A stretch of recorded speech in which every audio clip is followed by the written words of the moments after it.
السلام علیکم دوستو، اللہ اور اس کے رسول کی پیغام پہنچاؤں جس سے آج ہم مسلمان بہت ہی اللہ اور اس کے رسول میں حمد و ثنا پڑھتے ہیں۔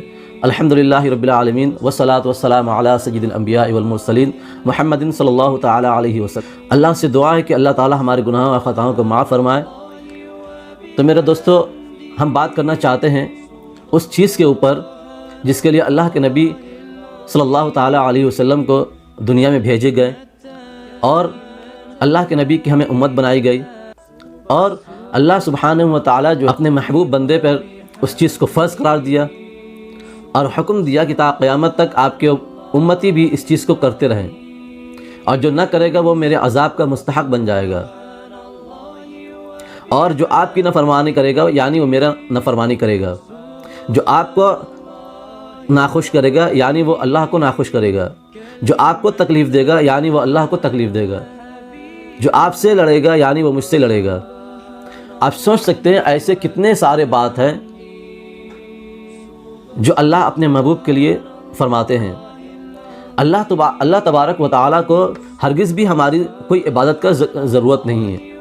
ہماری عبادت سے اللہ کی شان میں ذرہ برابر بھی نہ، اللہ کی شان میں ذکر کرنے والے، حمد و ثنا کرنے والے اللہ کے اتنے مخلوق ہیں کہ ہم جانتے بھی نہیں ہیں۔ اللہ سبحانہ و تعالیٰ نے اشرف المخلوقات بنایا ہے، یعنی جتنے بھی دنیا میں اللہ نے مخلوق بنایا ہے ہر سب سے بہتر ہمیں بنایا ہے۔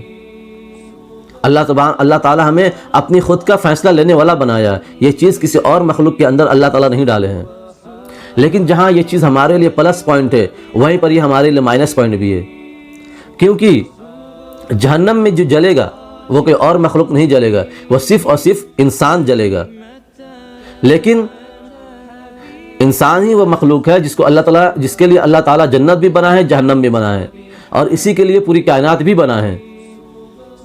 تو میرے بھائیوں، وہ کیا چیز ہے جو اپنے رسول صلی اللہ تعالیٰ علیہ وسلم اپنے محبوب پر نازل فرمایا، اور اللہ کے نبی فرماتے ہیں وہ چیز میری آنکھوں کے لیے ٹھنڈک ہے۔ اس بات سے بہت سے مسلمان سمجھ گئے ہوں گے کہ وہ کیا چیز ہے، وہ ہے نماز۔ اور ہم مسلمان اس نماز سے اتنے غافل ہیں کہ کوئی حد نہیں ہے۔ اللہ تعالیٰ قرآن میں بہت ہی جگہ پر یہ فرماتے ہیں الصلاۃ واقیموا الصلاۃ، صلاح کے نام قرآن میں بہت جگہ آیا ہے، اور اللہ کے نبی فرماتے ہیں نماز میری آنکھوں کی ٹھنڈک ہے۔ ہم ایک طرف ربیع الاول کے مہینے میں حضور پاک صلی اللہ تعالیٰ علیہ وسلم کی ولادت کی خوشی مناتے ہیں، لیکن اللہ کے نبی فرماتے ہیں کہ میری جو چیز روح کو سکون پہنچاتی ہے، جو میری آنکھوں کو ٹھنڈک پہنچاتی ہے، وہ کیا ہے؟ نماز ہے۔ ہم حضور پاک صلی اللہ تعالیٰ علیہ وسلم کی برتھ ڈے سیلیبریٹ کرتے ہیں، لیکن اللہ کے نبی فرماتے ہیں تم میرے برتھ ڈے مت سیلیبریٹ کرو۔ اللہ کے نبی نے اسلام کو پھیلانے کے لیے لہو لہان ہو گئے ہیں، اپنی سب سے محبوب ترین زوجہ کو اسلام کی خاطر قربان کر دیے۔ اسلام کی خاطر نہ جانے کتنے صحابہ کرام نے قربانیاں دی ہیں، لیکن آج ہم مسلمان بے فکر ہو گئے۔ ہمارے اوپر ذرا سے بھی پریشانی مصیبت آتی ہے تو ہم فوراً کہنے لگتے ہیں کہ نہ جانے ہم سے کون سی گناہ ہو گئی جس کی سزا مجھے مل رہی ہے۔ اصل میں ہمیں یہ سوچنا چاہیے کہ ہم کتنے اللہ کے عذاب کا مستحق ہو گئے ہیں۔ ہر قدم پر، ہر پل ہم سے گناہ سرزد ہوتے ہیں۔ کوئی ایسا ہمارے زندگی میں ایسا پل نہیں گزرتا ہے جس میں ہم اللہ کی نافرمانی نہیں کرتے ہیں، اللہ کے عذاب کو ہم نہیں بلاتے ہیں۔ اس میں سے سب سے پہلا اور بڑا کام یہ ہے کہ ہم نماز سے غافل ہو چکے ہیں۔ ہم وہ کام نہیں کرتے ہیں اللہ کے رسول کو آنکھوں کو ٹھنڈک پہنچتی ہے۔ ہم دعویٰ تو کرتے ہیں کہ ہم محبت رسول رکھتے ہیں اپنے دلوں میں، اور محبت رسول کے نام پر ہم سب کچھ نچھاور کر دیتے ہیں، لیکن ہم سے اسی محبت کو پورا کرنے کے لیے ہم فجر کی ٹائم نماز میں اٹھ نہیں پاتے ہیں۔ کسی کام میں مشغول رہتے تو اس کام کو چھوڑ کر ہم نماز کی طرف نہیں جاتے ہیں۔ کیا یہی محبت رسول کا دعویٰ ہے؟ کیا اسی سے ہم توقع کرتے ہیں کہ اللہ کے نبی ہمارے لیے قیامت کے دن سفارش کریں گے؟ ہم کس منہ سے یہ اللہ کے نبی کے پاس جا کر کہیں گے اے اللہ کے نبی ہمارے لیے سفارش کی دعا کیجیے؟ اللہ تعالیٰ کے سامنے ہمارے نبی پاک صلی اللہ تعالیٰ علیہ وسلم کہیں گے کہ اے اللہ ہماری اس امت کو بخش دے؟ آپ نے کبھی یہ سوچا ہے؟ اسی امت کو اللہ کا قرآن دے کر آئے ہیں، اپنا حدیث اپنا پیغام دے کے آئے ہیں، اپنی پوری زندگی ان کے لیے صرف کیے ہیں۔ اور یہ آج میرا قوم، آج میری امت، آج کے وقت میں ہمارے نبی پاک صلی اللہ تعالیٰ علیہ وسلم آج ہمارے بیچ اگر موجود ہوتے تو کیا وہ اس چیز کو برداشت کر پاتے کہ ہم جس چیز سے ہم محبت کرتے ہیں میری امت اس چیز سے محبت نہیں کرتی ہے؟ ہمارے گھروں میں دنیا کے فتنوں کا ڈھیروں سارا سامان پڑا ہوا ہے۔ آج الیکٹرانک زمانہ ہے، ڈیجیٹل زمانہ ہے، ہم اس چیز کو چاہیں تو اپنے اسلام کو سیکھنے، شریعت کو سیکھنے، اسلام کو پھیلانے کے لیے کام کر سکتے ہیں۔ جہنم کو ہم خرید رہے ہیں، اللہ کا عذاب کو خرید رہے ہیں، اپنے اوپر ظالم حکومت مسلط کرنے کے لیے اس چیز کو ہم استعمال کر رہے ہیں۔ ہمارے گھروں میں ٹی وی چلتے ہیں مگر اس ٹی وی پر کبھی بھی اسلامی کوئی پروگرام نہیں چلتا ہے۔ دن رات ٹی وی سیریلز چلتے ہیں، ناچ گانے چلتے ہیں، فیشن و بے حیائی کے پروگرام چلتے ہیں، بگ باس دے رہا ہے تو فلاں دے رہا ہے، آئی پی ایل دے رہا ہے، 10 طرح کے پروگرام کے لیے میرے پاس ٹائم ہوتا ہے، لیکن نماز کے لیے ہمارے پاس ٹائم نہیں ہے۔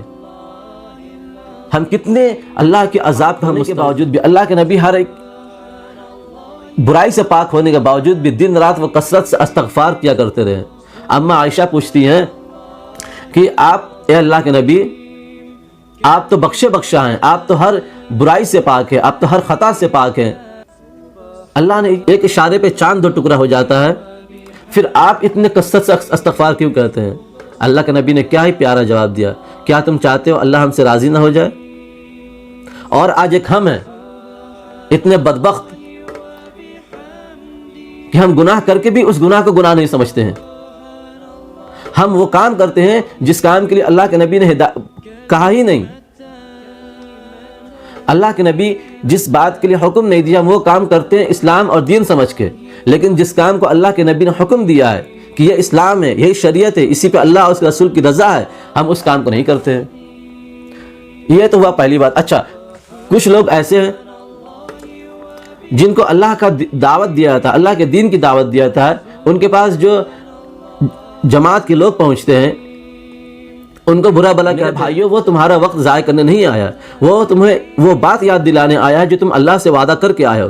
ہم جب اس دنیا میں آتے ہیں تو ہم اللہ سے وعدہ کر کے آتے ہیں، اے اللہ تیری اطاعت کریں گے، تیری فرمانبرداری کریں گے، لیکن ہم دنیا میں آتے سنگ جیسے ہم اپنے پیروں پر چلنے لگتے ہیں، عقل و شعور ہوتا ہے، اکثر ہم اللہ کے وعدہ کے خلاف ہی کام کرتے ہیں۔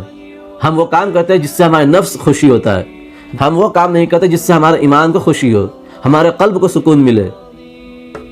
میرے مسلمان بھائیوں، آپ سے ہاتھ جوڑ کر گزارش ہے، جہاں تک کا ہو سکے آپ پوری طرح سے نماز کا پابند بنیں، قرآن کا پابند بنیں، اسی میں امت مسلمہ کی بھلائی ہے۔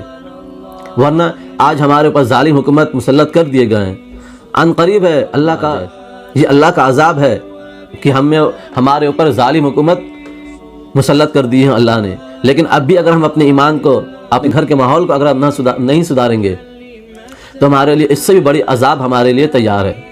یہ نہ سمجھے عذاب صرف کافروں پر آتا ہے، اللہ تعالیٰ سب سے پہلے پکڑتے اس کو جو اللہ کے نزدیک ہوتا ہے۔ ہم جتنے اللہ کے نزدیک ہوتے ہیں ہماری غلطی بھی، ہماری خطا بھی اللہ کے نزدیک اتنی پکڑ میں آتی ہے۔ اللہ سے دعا ہے کہ اللہ تعالیٰ ہمیں نماز اور قرآن کا پابند بنائے، اطاعت رسول بنائے، اللہ کی اطاعت کرنے والا۔ السلام علیکم ورحمۃ اللہ وبرکاتہ۔ میرے بھائیوں، میرے بہنوں، یہ چھوٹی کوشش ہے، گزارش ہے، آپ اس ویڈیو کو زیادہ سے زیادہ شیئر کریں، لائک کر دیں، اپنے اسلام کا دعوت کو ڈیجیٹل طور پہ پہنچانے کی ایک ثواب جاریہ کا کام ہوگا۔ اگر آپ اس ویڈیو کو دوسروں تک شیئر کریں گے تو مجھے بھی ثواب ملے گا، اللہ کے فضل و کرم سے آپ کو بھی اتنا ہی ثواب ملے گا۔